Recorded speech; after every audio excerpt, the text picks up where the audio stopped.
How many times have you had difficulty in getting the right parts in at the right time to maintain a safe and productive operation?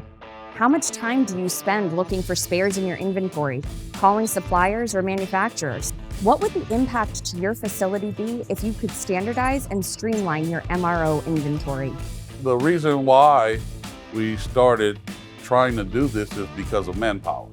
Went to monitoring, where you sit behind a computer and you pull up the graphs, charts, and so forth, and it tells you exactly what you would have saw if you went up there physically.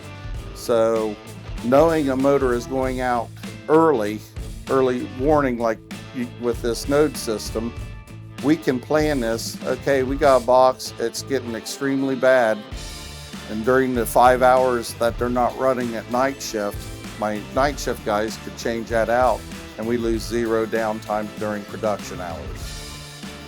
Perceptiv is a combination of hardware, software, and humanware. It's a new way to interact with all of your Regal products.